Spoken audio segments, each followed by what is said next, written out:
Es nāku no paaudzes, kura var par sevi teikt, mēs esam summa no cilvēkiem un izlasītā.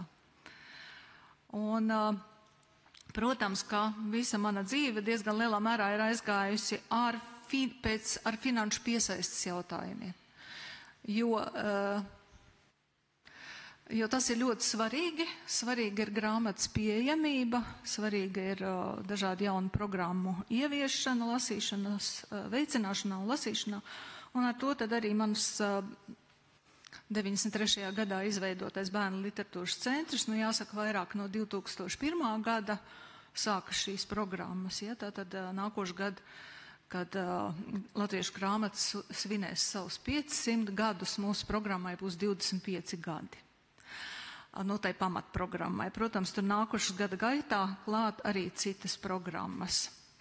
Un esmu atgriezusies kopā arī ar Renātu Punku pavisam nesen no kongresa Triestē. Tas bija Starptautiskās bērnu un jaunatnes literatūras padomes kongress, kuram ir zīmīgs nosaukums Join the Revolution. Tātad visi saprot, cik tas ir neatliekami šī brīdī apvienot spēkus, lai tomēr tuvinātu vairāk jaunos lasītājus patiešām dziļai lasīšanai, padziļinātai izpratnei. Un es uzskatu, arī šī konference tāda ir, jo arvien vairāk cilvēki pievēršās šai tematikai, un es domāju, ka mums noteikti progress kaut kāds noteikti būs tam. Es esmu savu prezentāciju nosaukusi starts lasīšanai, kaut gan no gada sākuma mēs esam uzsākuši tādu lielu sabiedrības iesaistes kampaņu, jeb kustību restarts lasīšanai, jo līdzīgi kā IBI kongress Triestē, Join the Revolution, arī mēs vēlamies patiešām cilvēkus mudināt visu profesiju pārstāvis pievērst šai lasītprasmes jautājumiem vairāk uzmanības. Un Latvijā visi teorētiski tā kā saprot un vienmēr zina, ka jāsāk ar pašiem mazākajiem pirmskolas vecumu, bet ticiet vai nē,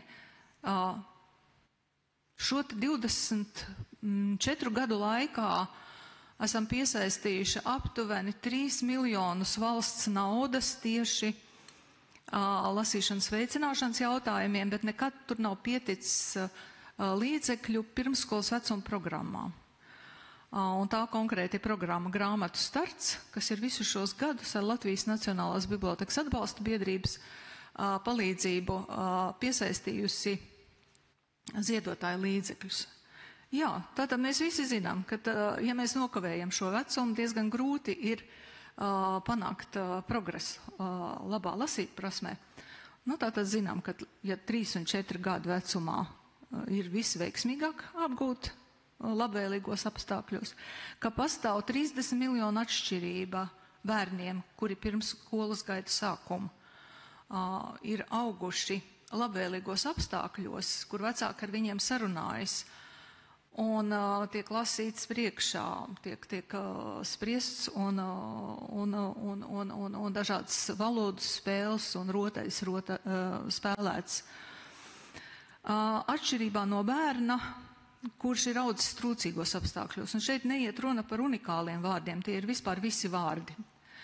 Un tam ir tikai 15 miljonu vārdu, ko viņš ir dzirdējis. Tātad šī valodas vide ir bijis krietni nabadzīgāk. Un kā jebkurš rīks, arī valoda ir jātrenē. Gan tā lasīšana, gan tā runāšana. Un tam ir patiešām liela nozīme visā cilvēka dzīvē. 85% smadzeņu attīstība bērniem notiek līdz 3 gadu vecumam. Un tās lasīšanas programmas mums diemžēl sākas 5+, tās, kuras ir atbalstītas no valsts. Un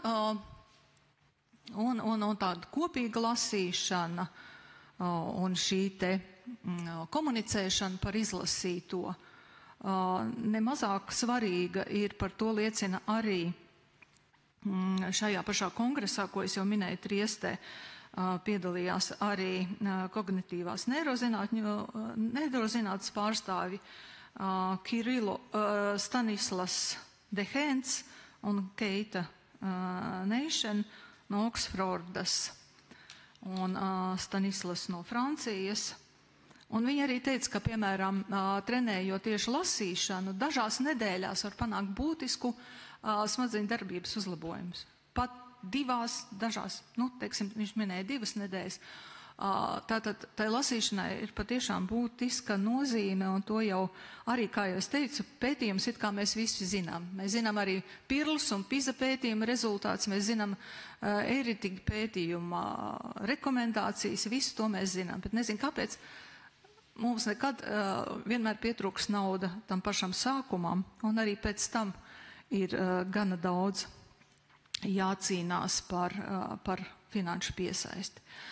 Latvijas Nacionālās bibliotekas programma Bērnu jauniešu žūrija daudziem pazīstama. Šeit es esmu varbūt tiem mazajiem bērniem parādījusi tos uzvarētāju grāmatas pagājušajā gadā.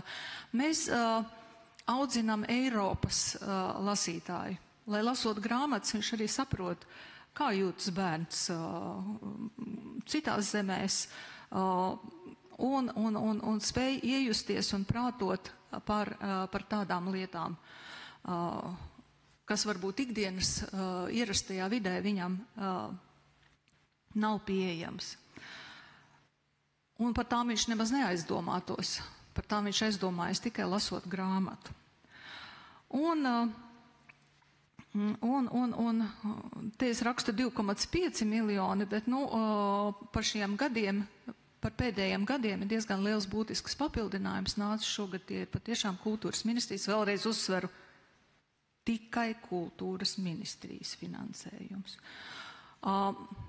Pārsteigums mums bija 2021. gads, kad mēs saņēmām no Izglītības un zinātnes ministrijas, bet arī Eiropas sociālā fonda ietvaros ar briesmīgi sarežģītu birokrātiju, kurai mēs knapi tikām cauri, jo principā pārsvarā nodarbojamies tikai ar dažādu starp līgumu slēgšanu un tā tālāk, bet par to jau jums arī visiem daudz ir zināms, par to es vairāk neteikšu nevienu kritisku vārdu. Toreiz mēs saņēmām aptuveni 80,000 bērnu žūrijas kolekcijas iegādē skolu bibliotekām.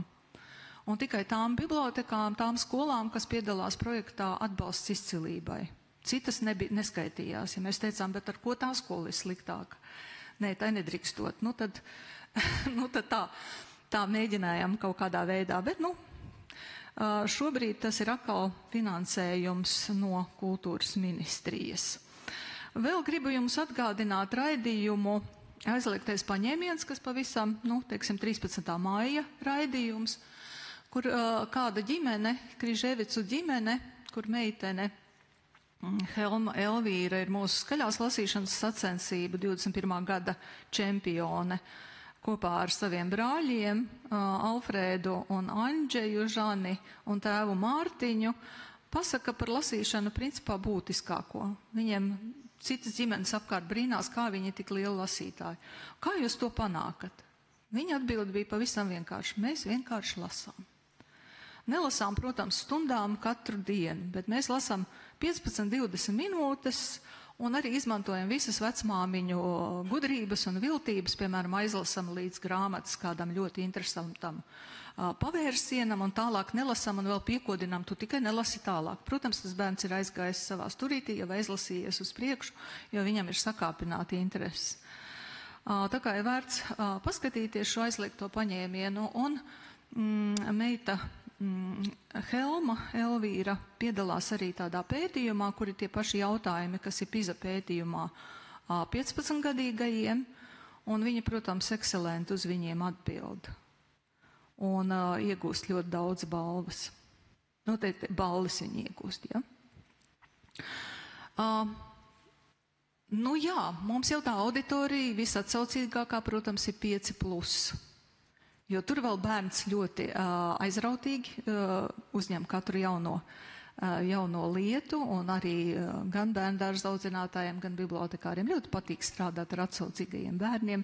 Un tāpēc mums patiešām 48,6% no visas programmas dalībniekiem ir no 5 gadu līdz 9 gadu vecumam. Uzdevums ir vienkāršs, bet tik un tā tas paplašina lasīšanas repertuāru, jo mēs izvēlamies patiešām no liela daudzuma labām grāmatām. Mēs gribētu izvēlēties 100 grāmatas, bet mēs zinām, ka mēs nevarēsim nodrošināt katrā skolā, katrā bibliotekā šo kolekciju. Līdz ar to tur ir 28 grāmatas. No 12. gada mēs iesaistam arī vecākus lasīšanas, kopīgā lasīšanā. Un tur piedalās daudz pedagogi, tīpaši tie, kas strādā arī kā atbalsta personāls skolā. Un viņi saka, mēs ar ļoti lielu nepacietību gaidām, jo šī vecāku žūrija vienmēr ietver problēmu literatūru. Tas ir, kādas ir augšanas grūtības, kādas ir attiecības ģimenē, kas notiek, ja mēs bērnus eksploatējam sociālo mēdīju vidū un atrādam un fotografējam viņus un eksponējam, kā tas attiecas pret viņiem. Un dažādas citas tēmas, par ko varbūt mūsu literatūra nerunā. Mums diezgan bieži pārmet, kāpēc jūs esat ielikuši tik daudz tūkoto literatūru, bet, kā jau es teicu iepriekš, mēs audzinām Eiropas, pasaules lasītāju. Un esam patiešām pārliecināti, ka mums jādod tādas pašas tiesības, kādas mēs paņemam kā lasītāji. Kā ir teicis slavenais Daniels Penaks, kā romāns grāmatā par lasīšanu. Viņš ir teicis, kāpēc jūs iedomājaties, ka bērniem nevajadzētu dot tās pašas tiesības, ko jūs kā pieaugušie lasītāji izmantojat. Protams, mēs ļoti, ļoti gribam iekļūt EU-READ šī lielajā organizācijā. Tā ir patiešām ļoti respektabla organizācija, uz kur atsaucās Eiropas komisijas dažādas konferences, kurās pēdējā laikā arī ļoti daudz par grāmatniecības nozares nākotni. Un šī ir tīkla organizācijas, kuras secinājumiem un pieredzi ļoti balstās. Un caur šīm sanāksmēm mēs arī esam iepazinušies ar Polijas universālo lasīšanas fondu. Mēs Polijai diezgan sen jau sekojam līdzi, viņiem ir šī visa Polija lasa bērniem, tad ir dažādas citas kampaņas, piemēram, tēvi lasa, un šeit ir tieši tas kampaņa tēvi lasa, un Turku universitātes pētījums liecina, ka vislielāko, tādu rezonansi bērnos atstāja tieši vīrieša balss. Vai tas ir vectēvs bijis, kas lasīs priekšā, tēvs visnotaļ, un varētu būt arī krusttēvs vai tā tālāk. Bet šī vīrišķā klātbūtne izslēdz jebkuras šaubas. Tātad mēs esam ļoti daudz arī profesijā. Bibliotekāri esam, sievietes riņķī skolā ir pedagogi. Lielākais procents ir patiešām sievietes. Viņas ar visu sirdi un dvēseli arī iesaistās šajā lasīšanas visās aktivitātēs, bet tā vīriešu klātbūtne patiešām pārliecina, ka tas patiešām ir svarīgi. Es arī nāku no tādas ģimenes, kur mans tēvs, pensionēts ārsts, lasīja mums priekšā, bet tas bija cits laiks. Mums bija brīvi vakari, un viņš lasīja priekšā līdz pat Boccaccio Dekameronam. Tikai filoloģijas fakultātē es sapratu, kurā vietā viņš tur ir krekšķējis un mainījis kaut ko tādā sižetā, pieliekot no sevis klāt. Bet tās sarunas ir neaizmirstams, un īstenībā arī tā pārliecība, ka grāmata ir tas, uz ko mēs varam vienmēr paļauties un varam balstīties savā zināšanās. Un poļu kolēģi, tātad tieši šobrīd, manuprāt, notiek 10. septembrī būs Varšavas Nacionālajā bibliotēkā konference, kur arī man bija ielūgums, bet, diemžēl, mēs netiksim, tāpēc, ka mums ir ļoti daudz skaļās lasīšanas sacensības, organizatoriskā darba un reģionālie fināli Vidzemē, Kurzemē, Zemgalē, Latgalē, pie Rīgā. Un no viņiem mēs paņēmām šo te grāmatas superspēks, rokas grāmatu lasīšanas veicināšanā, un esam iztulkojuši to latviešu valodā, un tas ir pieejams Nacionālas bibliotekas mājaslapā, bērnu jauniešu žūrijas sadaļā pie materiāliem.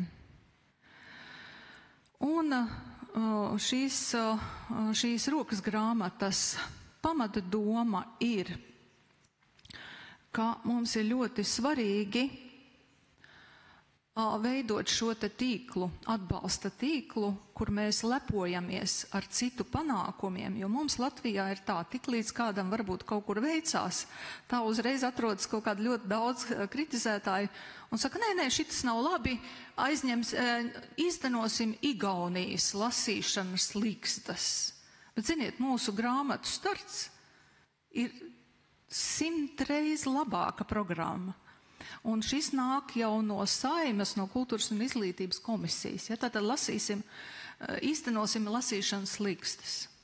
Lasīšanas likstas ļoti labs projekts pirmskolas izglītības iestādēs Igaunijā. Sākts ieviest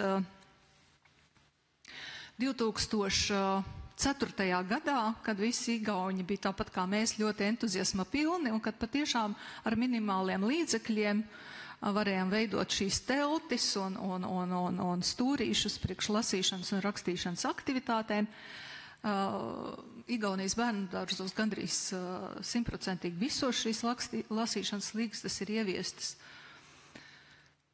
Bet šobrīd tomēr ir nepieciešami pilnīgi citi apstākļi lasīšanai. Visas šīs jaunās bibliotekas, kuras mēs atveram, viņas piesaista lasītājs, viņas piesaista cilvēks, jo cilvēki vēlas labā vidē, jeb kā es arī atklājot savu bērnu literatūras centru ar Prinča Bernharda fonda finansējumu tālajā 98. gadā, Tērbats ielā 75, kulturālai nodarbībai ir vajadzīgs kulturāls telpas.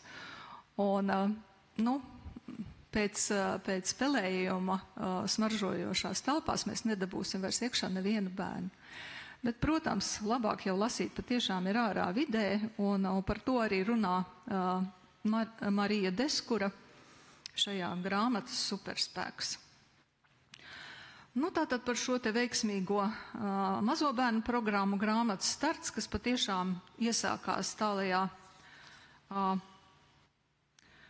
2007. gadā, kad mēs saņēmām vienīgo finansējumu no valsts, tie bija 10 000 latu.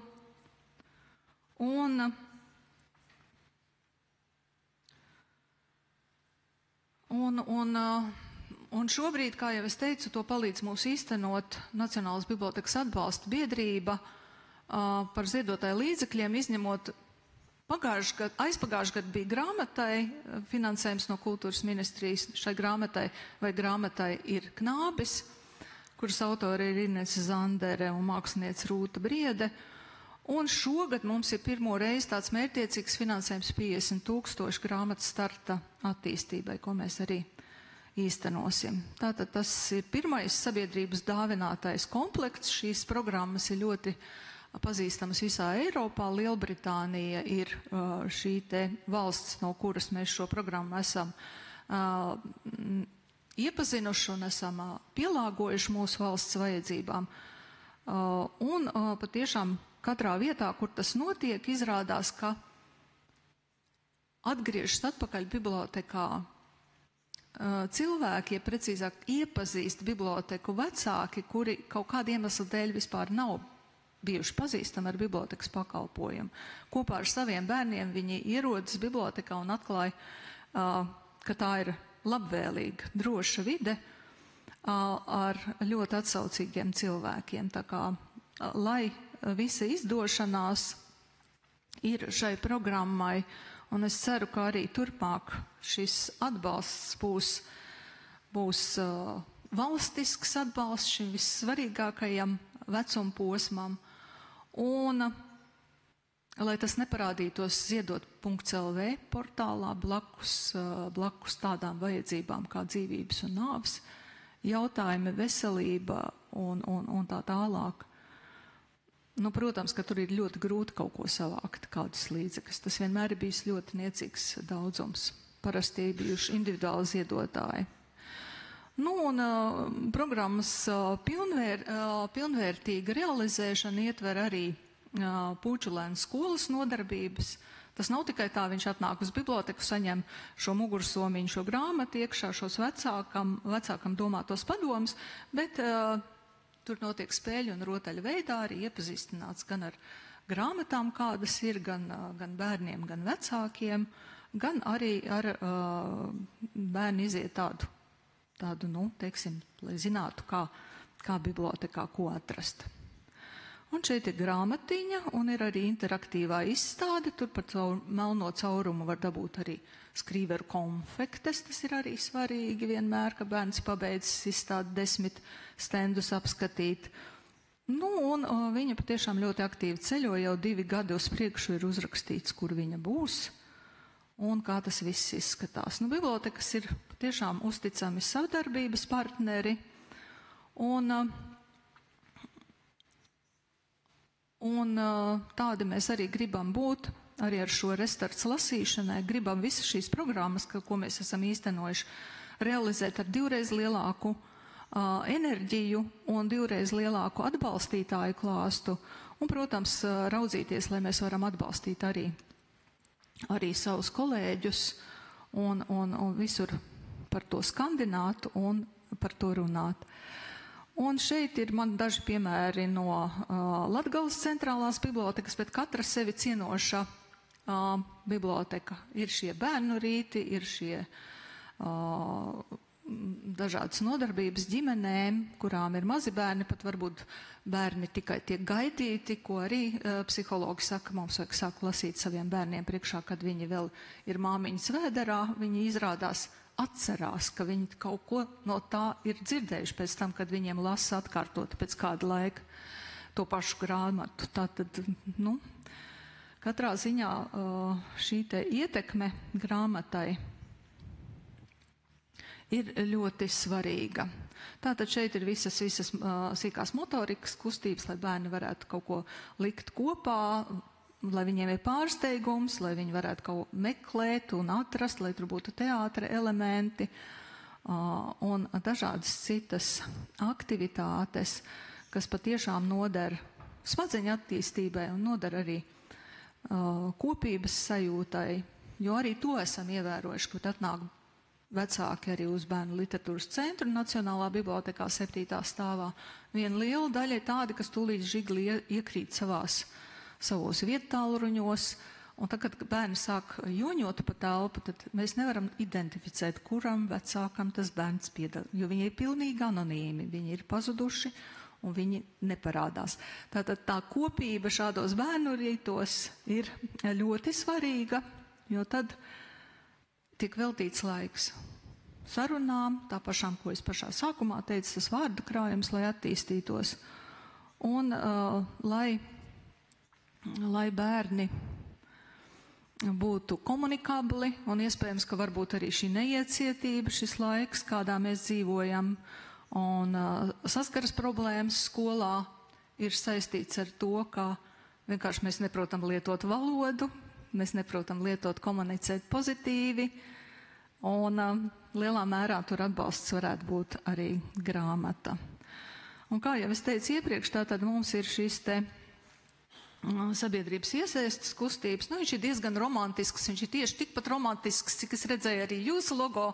Tātad mēs vēl it kā tā kā saucam pēc palīdzības. Mums arī tā asariņa bišķiņa tā kā, bet mums vajadzētu patiešām to dubult spēku, es nezinu, kā mēs tas mums būtu jāizdara. Jā, tātad visiem, kuri strādā lasītprasmes veicināšanā, vajadzētu būt gataviem dalīties savā zināšanās, pieredzē, panākumos, un ir vērts popularizēt ne tikai savus, bet arī citu centienus un sasniegumus, strādāt kopā, atbalstīt citam citu, dalīties ar iespējām, mums jāapvieno projekti un jāsarunājas savā starpā, tas ir galvenais. Un iespējams, ka jūs varat parādīt arī mazliet animēto mūsu logotipu, kā jau es teicu, asara tur nobirst ne tikai tāpēc, ka varbūt mēs paši esam nedroši, bet arī tāpēc, ka Ellas Mežulas, mūsu ilustratoras veidoto logotipu, ir animējis animators no Kijivas, Kirilo Novikovs. Un tā kā viņam ik pa laikam nav elektrības, tad mums diezgan ilgi gāja ar šo animāciju. Bet mēs tomēr esam arī ļoti priecīgi, ka mēs esam Ukrainas māksliniekus iesaistījuši restarts lasīšanai, logotipa animēšanā.